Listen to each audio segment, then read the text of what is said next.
Let's fight बयानबाजी। बिहार की राजनीति में एक बार फिर बयानबाजी को लेकर हंगामा हो रहा है। महागठबंधन की प्रेस कॉन्फ्रेंस में प्रतिपक्ष के नेता तेजस्वी यादव ने एक विवादित टिप्पणी कर दी। उनसे एक प्रेस कॉन्फ्रेंस में सवाल पूछा गया था तो उन्होंने चुनाव आयोग के सूत्रों को मूत्र कह दिया। इसका भारी विरोध हो रहा है। सूत्र बताते हैं, हम उस सूत्र को मूत्र समझते हैं।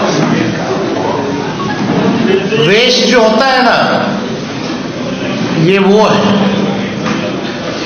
इसका कोई आधार नहीं ना। ये वही सूत्र है जो पाकिस्तान में कब्जा करवा दिया था, इस्लामाबाद, कराची।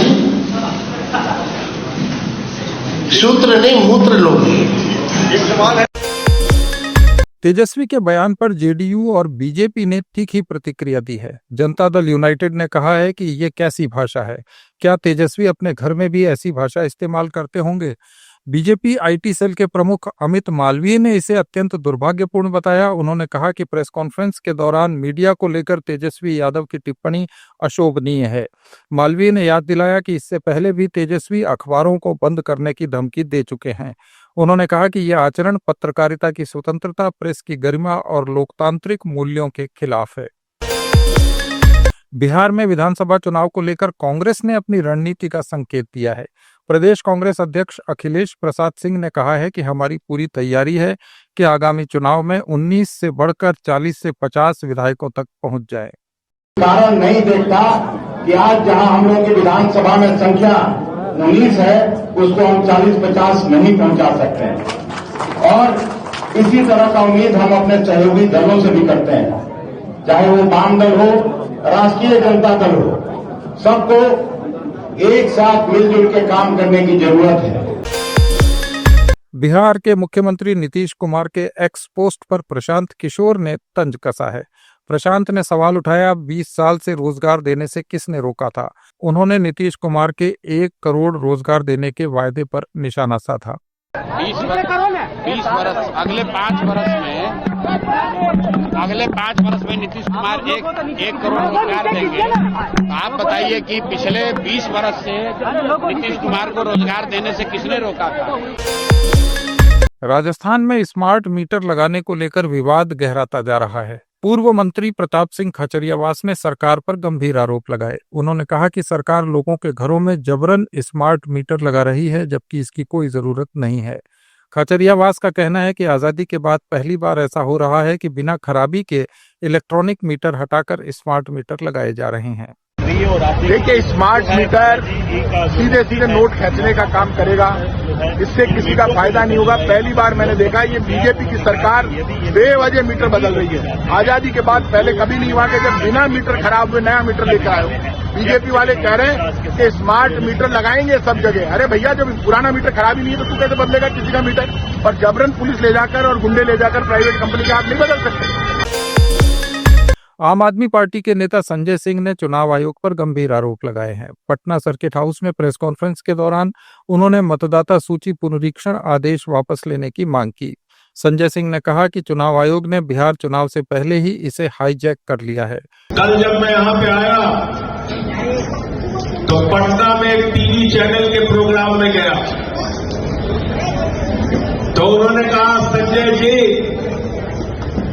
बिहार में मतदाता सूची ठीक करने के लिए एसआईआर लागू किया गया है, इसके बारे में आपको क्या कहना। मैंने कहा, इसको हिंदी में मैं बोलता हूं, विशेष गहन पुनरीक्षण। मोदी जी के कहने पर भारत के चुनाव आयोग ने चुनाव से पहले बिहार के चुनाव को हाईजैक करने की कोशिश की है। ये मेरा सीधा आरोप है। तमिलनाडु के ऐतिहासिक जिंजी किले को यूनेस्को वर्ल्ड हेरिटेज में शामिल कर लिया गया है।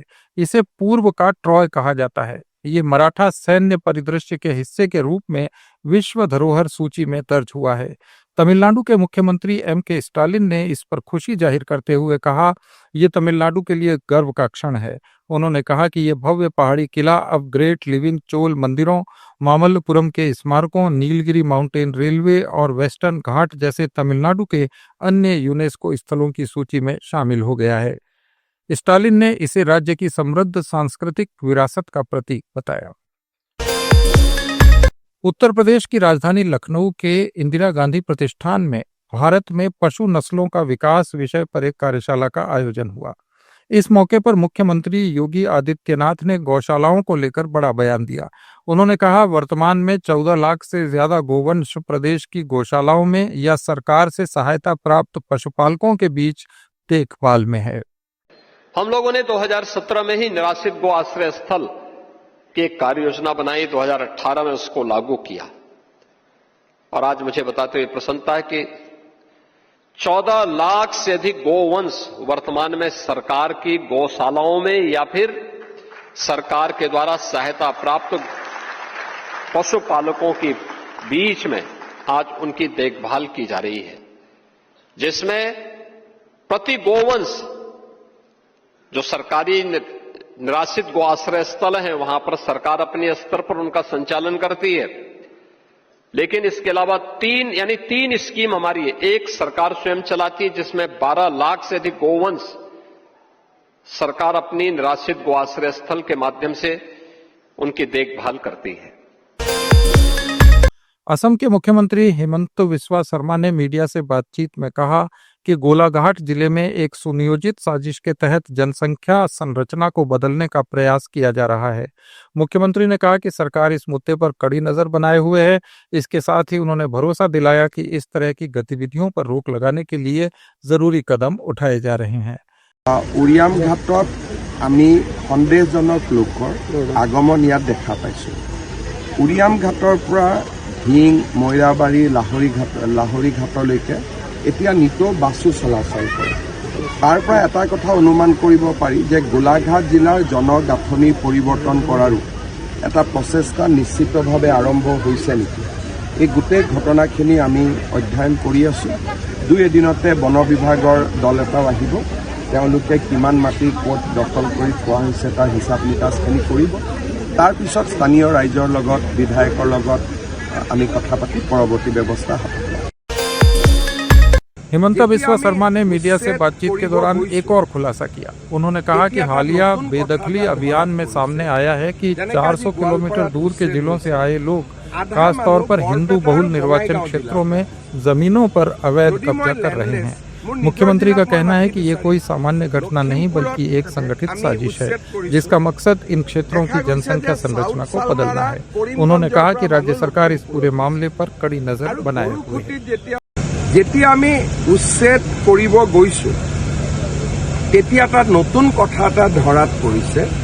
যেনেকৈ আজি গোৱালপাৰাত উচ্ছেদ হৈছে, আধা মানুহ বৰপেটা আৰু বঙাইগাঁও জিলাৰ পৰা আহিছে। যদি মই লেণ্ডলেছ মোৰ নিজৰ জিলাত মই মাটি বিচাৰিম। লখিমপুৰত আমি উচ্ছেদ কৰিছো। দেখা গৈছে যে সাউথ সালমাৰা কৰিমগঞ্জৰ পৰা মানুহ লখিমপুৰত গৈছে। हिमाचल प्रदेश के मुख्यमंत्री सुखविंदर सिंह सुक्खू ने सोशल मीडिया पर एक वीडियो शेयर किया। सुक्खू ने कहा कि बादल फटने जैसी आपदाओं के पीछे वैज्ञानिक और पर्यावरणीय कारणों का गहराई से अध्ययन किया जाना जरूरी है। उन्होंने इसे समय की मांग बताते हुए कहा कि ऐसी घटनाओं को समझना और उनसे निपटने के उपाय खोजना हमारी प्राथमिकता होनी चाहिए। क्लाउड बस्ट क्यों हो रहे हैं ये स्टडी करने की जरूरत है, जिसमें हमारे एनवायरमेंटलिस्ट हो, हमारे साइंटिस्ट हो और राज्य के पहाड़ के जो साइंटिस्ट हो और जो सरकार केंद्र सरकार के साइंटिस्ट हो। ये इसकी स्टडी इसलिए भी करना जरूरी है क्योंकि भविष्य में क्या स्थितियां पैदा होने वाली है उसको अंडरस्टैंड करना बहुत जरूरी है। और ये क्लाइमेट चेंज का फर्क है। क्लाइमेट चेंज के साथ मैं आपको कह सकता हूं कि जो डैम बनते हैं, जब जून का महीना होता है, मई का महीना होता है, तो वेपोरेशंस होती है डैम से। कांग्रेस के वरिष्ठ नेता हरीश रावत ने कहा है कि 2027 के विधानसभा चुनाव में कांग्रेस को मौका दीजिए, गैरसैंण को राजधानी बना देंगे। हरीश रावत ने कहा कि कांग्रेस सरकार के समय गैरसैंण में 20 लोगों से बढ़ाकर 2500 लोगों के ठहरने की क्षमता विकसित की गई। उन्होंने उन लोगों को जवाब दिया जो पूछते हैं कि पहले क्यों नहीं बनाया। उन्होंने कहा कि 2027 में मौका दो, राजधानी बनाकर दिखाएंगे। उत्तराखंड ने मुझे गैरसैंण को राजधानी बनाने के लिए या छोटे जिलों को बनाने के लिए वोट ही कब दिया। वो 3 साल भी मैं इत्तेफाकन चीफ मिनिस्टर बनकर गया। यदि केदारनाथ की त्रासदी सब नहीं आती तो शायद मैं मुख्यमंत्री नहीं बन करके नहीं आता था। मैंने 2 मेजर काम किए, एक तो आपदा से उभारा राज्य को, और दूसरा मैंने जो उत्तर प्रदेश का मॉडल राज्य बना रहे थे, उत्तराखंड के जो बुनियादी सोच थी इस राज्य आंदोलन की, उस सोच के आधार पर आया और गैरसैंण को भी नहीं भूला। राजस्थान में कांग्रेस नेता टीकाराम जूली ने बीजेपी सरकार पर तीखा हमला करते हुए लिखा है, बेबस सत्ता की तस्वीर। उन्होंने भाजपा विधायक की थाने में धरने पर बैठी तस्वीर को सत्ता के चेहरे पर तमाचा बताया। जूली ने कहा कि बीजेपी राज में माफिया मुस्कुरा रहे हैं और विधायक थानों की चौखट पर इंसाफ मांग रहे हैं। उन्होंने सवाल उठाया कि जो जिम्मेदार विपक्ष से हिसाब मांगते थे, पहले वे खुद अपने विधायकों को जवाब दें जो अपनी ही सरकार से न्याय की गुहार लगा रहे हैं। अभिनेता और निर्देशक अनुपम खेर की आने वाली फिल्म तन्वी द ग्रेट को लेकर दिल्ली की चीफ मिनिस्टर रेखा गुप्ता ने प्रतिक्रिया दी। उन्होंने कहा कि मैं अनुपम खेर को इस फिल्म के लिए बधाई देती हूं, जो विशेष बच्चों के लिए एक खास संदेश लेकर आई है। रेखा गुप्ता ने कहा कि इस फिल्म का हर पल इतना दिल को छू लेने वाला है कि शब्दों में बयान करना मुश्किल है। मैं सच में अनुपम जी को बधाई देती हूं कि स्पेशल थीम के साथ स्पेशल बच्चों के लिए एक सुनहरी उड़ान की बात जो आपने इस पिक्चर के माध्यम से की। एक एक क्षण जो है इस मूवी का इतना दिल को छूने वाला था कि मैं बता नहीं सकती। सांसद हनुमान बेनीवाल ने नागौर के मानासर रेलवे फाटक पर बने आरओबी को लेकर सवाल उठाए। उन्होंने एक अखबार की कटिंग शेयर करते हुए अपने एक्स अकाउंट पर लिखा कि ये ब्रिज हादसों का ब्रिज बन गया है। हनुमान बेनीवाल ने आरोप लगाया कि कुछ लोगों ने निजी स्वार्थ के चलते जनता के हितों को नजरअंदाज किया, जिनके कारण ये ब्रिज सर्पाकार डिजाइन में बना। उन्होंने कहा कि डिजाइन बनाने वाले, डीपीआर अप्रूव करने वाले अधिकारी, इंजीनियर और ठेकेदार के खिलाफ कड़ी कार्रवाई की जाएगी। बेनीवाल ने कहा कि इस पूरे मामले की जांच केंद्र सरकार के स्तर तक कराने के लिए उन्होंने पत्र भी लिखा है। ये थे आज के कुछ खास बयान। अपडेट्स के लिए जुड़े रहिए लेट्स माइक के साथ। आप सुन रहे थे let's mike more than radio. Follow कीजिए हमें हमारे सोशल मीडिया प्लेटफॉर्म्स पर। It's time for news. It's time for more than radio. Presenting the first radio news app, Let's Mic. Let's Mic, a news-based app on your phone where you get to watch and listen news, talk shows, interviews, radio show podcasts. On Let's Mic, you get all relevant information of TV, print, radio, podcast, and digital. Let's Mic talks about every